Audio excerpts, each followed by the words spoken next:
Bismillahirrahmanirrahim. Selamat siang teman-teman semua. Izinkan saya memperkenalkan diri. Saya Fakhan Nabil, saya dari jurusan Hukum Tata Negara 102. Yang pertama, yang terhormat kepada dosen pengampu yaitu Bapak Lutfi Fahrul Rizal, saya dosen pengampu Dasar Manajemen Kepemerintahan yang kemarin yaitu untuk mengangkat salah satu isu lokal yang ada di Jawa Barat menggunakan analisis SWOT. Nah, sebelum dari kita masuk ke tema yang akan saya angkat, teman-teman pun harus mengetahui apa sih sebenarnya analisis SWOT ini. Nah, analisis SWOT ini tidak terlepas dari kata S-nya itu strength, yang artinya kekuatan, dan W-nya adalah weakness atau kelemahan, O-nya adalah opportunity, yaitu peluang. T-nya adalah threat, atau disebut juga dengan ancaman. Nah, pada dasarnya tema yang akan saya bawakan dengan analisis ini yaitu penggusuran bantaran Kali Bekasi. Ini yang kemarin viral, dan saat itu juga banyak warga yang mempertanyakan janji pemerintah terhadap dampak sosialnya. Nah, dalam hal penggusuran ini kita tahu yang artinya strength atau dari kekuatan. Maksud dari pemerintah dalam hal landasan kekuatan ini adalah penggusuran dan program normalisasi sungai. Nah, karena kenapa?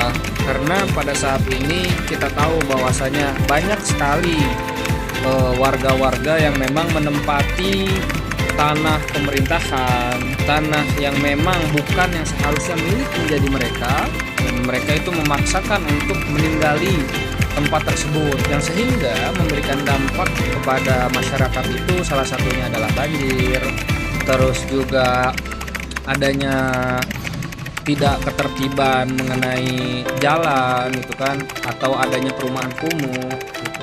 Nah, itu salah satu landasan atau salah satu kekuatan yang dimiliki pemerintah untuk menata ulang adanya jalan yang ada di Bekasi, terlebih khusus yang ada di kisaran Jawa Barat atau Jabodetabek. Nah, tapi perlu kita ketahui pula, ketika memang tadi strength itu adalah kekuatan, maka W-nya adalah weakness. Nah, di dalam weakness ini kita juga harus tahu nih kelemahan pemerintah dalam hal menanggulangi ini seperti apa, gitu kan? Nah, seharusnya ketika memang pemerintah ini adanya normalisasi atau program normalisasi sungai ini, pemerintah tuh sudah menyediakan tempat gitu untuk beberapa masyarakat yang memang digusur di sana. Lantas mereka itu yang kena gusuran itu tidak bingung untuk berpindah tempat kemana akan mereka tinggal. Karena kita ketahui bahwasanya saat penggusuran itu ialah komunikasi antara masyarakat dengan pemerintah, gitu ya. Walaupun tujuan dan kekuatan landasan pemerintah itu sangat kuat, itulah yang menjadi kelemahan pemerintah dalam hal penanganan adanya normalisasi sungai yang ada di bantaran Bekasi. Lantas ketika kita kaji pula tadi kelemahan, lantas opportunity, peluang masyarakat ini, peluang pada masyarakat saat adanya normalisasi sungai yaitu penggusuran ini adalah ya mereka bisa lah menikmati hasil beberapa tidak adanya kekumuhan yang ada di masyarakat, terus juga tidak lagi adanya air gitu ya, peluang-peluang yang akan timbul daripada normalisasi yang ada di sungai bantaran tersebut. Maka peluang tersebutlah yang memang harus menjadi syarat utama di masyarakat dan harus menjadi kesadaran juga sih untuk masyarakat.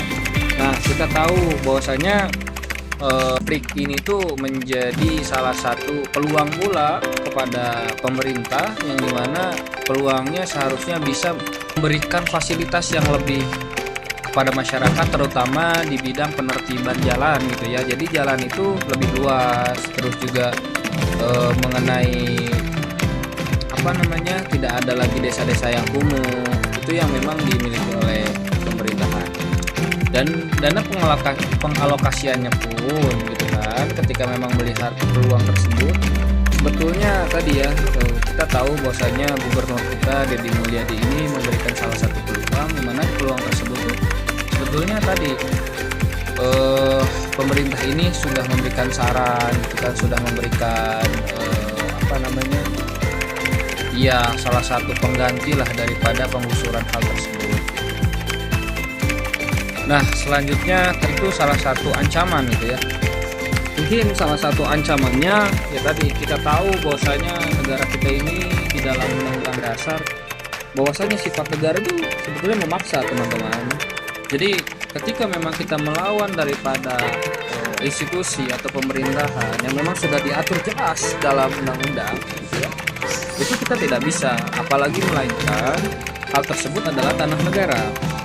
Sewaktu-waktu mereka bisa saja mengambil atau menjadi ancaman untuk kita semua, baik itu tanahnya adalah tanah pemerintahan atau tanah kereta api, yang memang ini harus menjadi pembelajaran untuk kita semua untuk kedepannya, bahwasanya masyarakat pun harus sadar ketika memang membangun rumah di bantaran sungai, membangun rumah di jalan rel kereta api gitu kan, itu adalah salah satu ancaman untuk masyarakat bahwa sesungguhnya gitu kan, tanah itu tuh bukan tanah milik mereka, melainkan tanah milik negara gitu kan.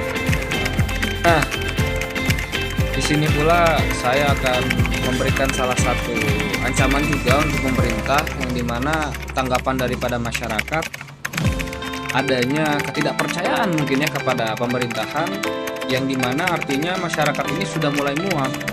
Tadi ketika kita berbicara kelemahan adanya miskomunikasi atau disinformasi gitu kan mengenai penggusuran ini, yang memang itu pun membicarakan mengenai kepercayaan yang ada di masyarakat, teman-teman.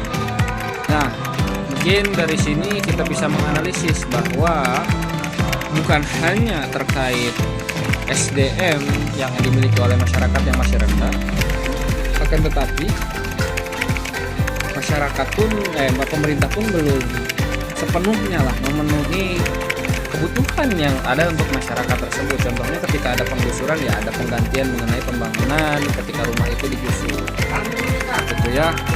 Paling hanya sekian teman-teman mengenai analisis yang bisa saya bawakan. Lantas kesimpulan dan solusi yang akan saya berikan adalah mungkin untuk pemerintahan ya harus memperbaiki cara komunikasi ke depannya seperti apa, dan untuk saran masyarakat lebih ditingkatkan lagi mengenai literatur gitu kan, ditingkatkan lagi mengenai bagaimana peraturan yang diatur oleh pemerintah ketika membangun rumah di sebuah tanah pemerintah, contohnya ada tanah KAI atau tanah kereta apian lebih tepatnya gitu. Jadi kita semua membaca peraturan yang memang diterapkan di pemerintahan.